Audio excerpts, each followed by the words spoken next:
Bom dia, eu sou a professora Fernanda Juliana Pinhel, estou em estágio probatório e faço parte do primeiro chamamento do concurso. Pertenço ao Núcleo Regional de Cianorte e leciono a disciplina de língua portuguesa. A implementação da aula de hoje é sobre a temática 6, referência docente 1, currículo mais RCO. Para essa implementação, eu estou aqui com o terceiro B. Bom dia, terceiro B! Bom dia!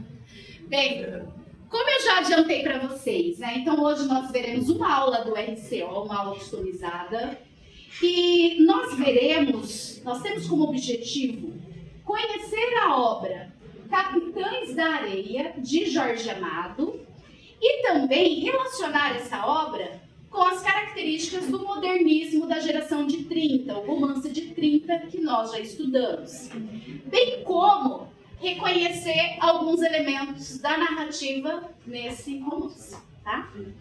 Bem, para a gente começar, para nosso início de conversa, eu vou fazer algumas perguntas usando a técnica de surpresa, que é aquela que eu chamo o aluno para responder, tá? Se souber, tudo bem, se não souber, eu passo para o outro.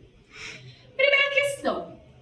Henrique, você conhece alguma obra brasileira, algum livro que retrata a visão da classe marginalizada? Tem aquele que a gente viu ano passado, que é o Cortiço. Isso, Cortiço, de Aloysio de Azevedo. Muito bem, Cortiço. Matheus, você conhece alguma obra? Tem o Quarto de Despejo. Ah, verdade, Quarto de Despejo. Quem não conhece o livro, geralmente cai com recorrência em vestibular, nos simulados que a gente viu, né? Que é Diário de uma Favelada.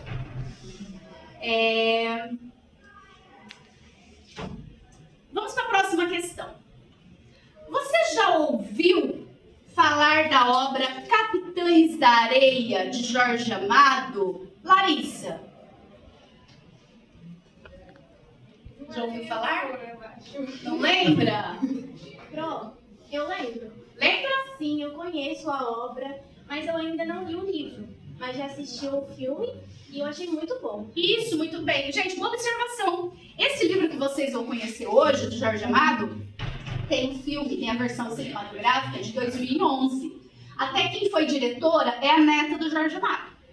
Muito bem. Agora, a próxima questão vai ser para a Isabela. Quais dificuldades uma criança em situação de rua enfrenta no dia a dia, além da fome e da falta de dinheiro? Eles enfrentam bastante a violência e a falta de escolarização. Bem, violência, né? Falta de acesso à escola. Júlia? Falta de apoio emocional e preconceito. Falta de apoio emocional, uma vez que não estão com a família, né? O emocional fica abalado. Preconceito de todos os tipos. Bianca? Problema de saúde e desigualdade social? Problema de saúde. Tudo bem. Desigualdade social, com certeza, né? Já estão nessa situação ali. Então, o livro que nós vamos ver retrata a vivência dessas crianças, tá? Vai mostrar um grupo de crianças abandonadas, tá? E vai mostrar as dificuldades, os sonhos dela. Essa obra que veremos pertence à segunda fase do modernismo, que é a geração de 30, que a gente já viu esse ano. Augusto, você se lembra as características principais do romance de 30? Tem a denúncia social e também o regionalismo.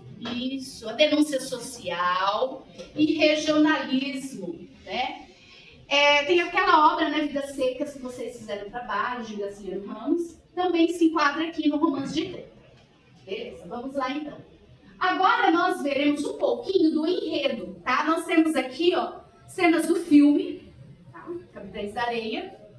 E o enredo é o seguinte, gente. Esse é um romance que foi escrito e publicado em 1937, que vai mostrar a vida de um grupo de meninos em situação de rua na cidade de Salvador.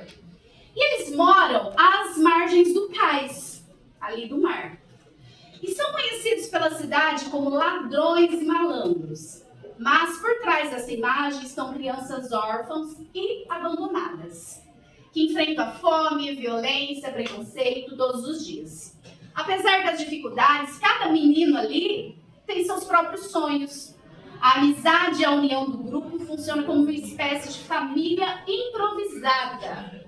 A obra denuncia as desigualdades sociais, mas também mostra que, mesmo em condições duras, ainda existe solidariedade, afeto e esperança de um futuro diferente. Agora nós temos aqui um fragmento que inicia o livro, tá? No começo do livro mesmo. Aí eu vou pedir para vocês irem lendo, tá? Vamos começar com Johan, você pode começar a leitura? Aí depois eu já vou mudando, tá? Bem alto. Sob a lua, num velho trapiche abandonado, as crianças dormem. Antigamente aqui era o mar. Nas grandes e negras pedras do alicerce do trapiche, as ondas ora rebentavam fragorosas. Ora vinha se bater mansamente. A água passava por baixo da ponte sobre a qual muitas crianças repousam agora, iluminadas por uma récia amarela de lua. Henrique? Hoje a noite é alva em frente ao trapiche. É que na sua frente se estende o areal do cais do porto. Por baixo da ponte não há mais rumores de ondas. A areia invadiu tudo. Fez o mar recuar de muitos metros. Aos poucos, lentamente, a areia foi conquistando a frente do trapiche. Isso. Larissa? No mais atracaram na sua ponte os veleiros que iam partir carregados. Não mais trabalharam ali os negros musculosos que vieram da escravatura. Não mais cantou na velha ponte uma canção, um marinheiro nostálgico. A areia se estendeu muito alto em frente ao trapiche. E nunca mais encheram de fardos, de sacos, de caixões, o imenso casarão. Ficou abandonado em meio ao areal, mancha negra na brancura do cais. Isso. Giovana? Durante anos foi povoado exclusivamente pelos ratos, que o atravessavam em corridas brincalhonas, que roíam a madeira das portas monumentais, que o habitavam como senhores exclusivos. Em certa época, um cachorro vagabundo o procurou como refúgio contra o vento e contra a chuva. Na primeira noite, não dormiu, ocupado em despedaçar ratos que passavam na sua frente. Dormiu depois de algumas noites, ladrando a lua pela madrugada, pois grande parte do teto já ruíra, e os raios da lua penetravam livremente, iluminando o assoalho de tábuas grossas. Mas aquele era um cachorro sem pouso, certo? E cedo partiu em busca de outra pousada. O escuro de uma porta, o vão de uma ponte, o corpo quente de uma cadela. Isabela, continua? E os ratos voltaram a dominar até os capitões da areia. Lançaram as suas vistas para o casarão abandonado.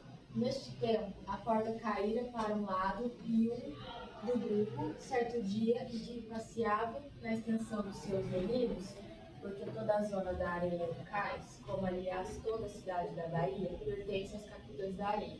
Entrou no trapiche. Então, esse é o primeiro fragmento do livro. Vocês podem perceber que é a descrição de um cenário, né, do espaço em que moram esses meninos de rua, que é um trapiche, né, na beira ali do cais. Um trapiche que antigamente servia para guardar as coisas, né, do porto, servia ali como um armazém do porto. Depois foi habitado por ratos, por cachorros, até que as crianças acharam ali um refúgio, né, uma moradia.